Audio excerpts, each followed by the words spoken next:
Mr. Matsunaga, you have been introduced by Senator Durbin, who says you make the best pizza in the United States of America. And Senator Stabenow just told me that she's actually tasted your pizza. You operate 2 Connie's Pizza restaurants in Chicago. Why don't you proceed?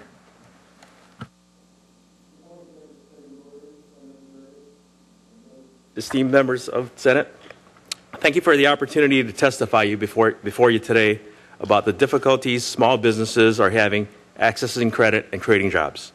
My name is Ivan Matsunaga, and I am the president of Matty Thai Inc., a certified minority business enterprise corporation that owns and operates 2 Connie's Pizza restaurants in Chicago. In July of 2008, I purchased the Connie's Pizza operations at 2 high-traffic locations, Navy Pier and McCormick Place. Navy Pier is the #1 visitor attraction in Illinois, and McCormick Place is the largest convention center in the United States. The purchase of these restaurants provided me with an opportunity to fulfill the American dream. Having earned a bachelor's degree from the Cornell University of Hotel Administration, I had spent my entire career preparing to own a restaurant. In 2007, after having worked for the family that owns Connie's Pizza for 22 years, they approached me to see if I would be interested in purchasing their operations at Navy Pier and McCormick Place. After receiving a third-party business valuation on the 2 locations, I set out to finance the $494,000 transaction. With a solid valuation in hand, along with an excellent personal credit history and a 10-year track record of profits at both locations, I engaged in discussions with several banks. Finally, in June 2008, I was able to get a community bank, First Community Bank of Joliet, to finance my project, although that may be oversimplifying the arrangement. The $494,000 transaction was financed through $320,000 in term loans and a personal home equity line of credit. I was only able to access the loans and line of credit by allowing the bank to hold primary creditor rights, not only to all my business assets, but to all my personal assets as well.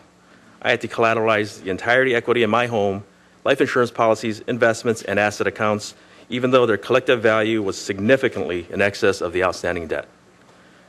Since closing on the purchase of the 2 restaurants in July 2008, I have worked to steadily pay down debt incurred to me to take on this opportunity. My restaurants are successful and generate approximately $2.8 million in annual revenue. With a net business income in excess of 7%, I have significantly exceeded industry profit margins. I am an extremely safe investment.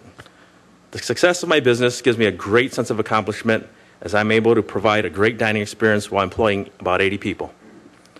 Earlier this year, my landlord at McCormick Place informed me that in order to renew my current lease in January 2010, I would have to renovate and rebrand my restaurant. Working diligently with my designer, we are finalizing the plans for converting the Connie's Pizza restaurant at McCormick Place into Pizzini, a higher-end version of the Connie's brand.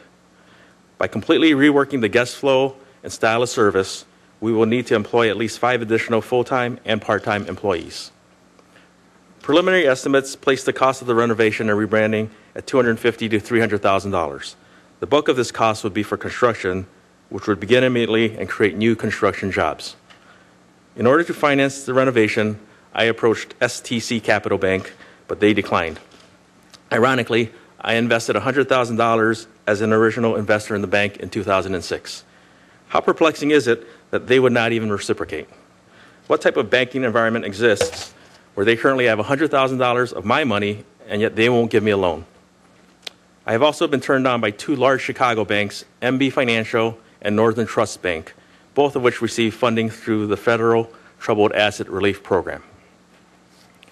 First Community Bank is reviewing the project and trying to figure out how to make the loan within the context of the current lending environment and credit crunch. First Community is trying to collateralize leasehold improvements and restaurant equipment, not the hard assets they typically use as collateral. Based on my discussions with fellow restaurant owners, with a few exceptions, banks do not seem willing to lend to restaurants at this time. While I remain hopeful, I am concerned that I will lose my McCormick Place lease.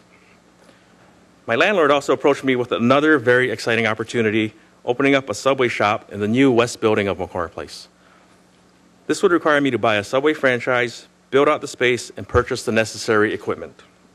Acquiring the $200,000 loan to finance the operation would result in the creation of another 25 jobs, above and beyond the construction jobs for the build-out.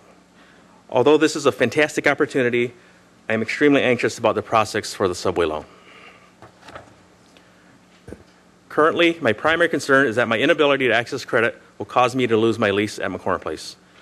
The reality is that the bank's refusal to lend money to my successful restaurant business will force me to close when my lease expires in January 2010. In turn, I would lose the revenue used to service my current bank debt. And if I lose my lease at McCormick Place, I would have to eliminate 55 jobs and lose the potential to add another 30 jobs. This is what keeps me up at night. And these job totals do not include the additional people who will be put to work to renovate my current location and build out the Subway restaurant. Last week, I was very alarmed when I read in the newspapers that young African-American males, who make up about 25% of my workforce, are experiencing a national unemployment rate of 34.5%. By accessing the capital to enhance my current operation and add a Subway restaurant, I can retain my current workers, hire new workers, and avoid becoming part of the problem of African-American youth unemployment. I realize that the financial crisis and credit crunch are complicated issues, but I'm deeply concerned and frustrated by my predicament. If I had the conventional hard assets that banks are requiring to finance my business, I would probably not need to access capital. I have been told by every one of these banks that the process would be very simple if I owned the real estate where my restaurants are located. In my case, this would be ridiculous since owning Navy Pier and McCormick Place are not options.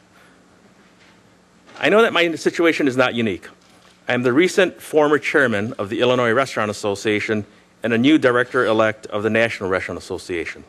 I have had numerous discussions with my peers who are frustrated by these same issues. Restaurateurs who put their passion and life's work into their ideas are willing to extend themselves financially to achieve their dreams. New projects to open and expand restaurants are not being funded, and new positions that would have been created are never filled. The lack of working capital means that the restaurant owners across the country are tightening their belts. Since labor expenses are typically the largest cost for restaurants and the only one that can be quickly adjusted, owners are reducing hours and eliminating jobs just to stay solvent. The restaurant industry is the largest private sector employer in the country and can hire and train a workforce as quickly as any other industry. Many restaurateurs would start creating jobs today if they could just access capital. If my bank were to approve my loan today, I, for one, would create jobs immediately. If I can perform my renovation work, I will employ dozens of construction workers in addition to creating 30 new restaurant jobs right away. Thank you for your time this morning. Hopefully, we can all work together to create jobs. Mr. Matsunaga, thank you very much for your testimony. That is quite an inspiring and also a challenging story, but we appreciate your being here.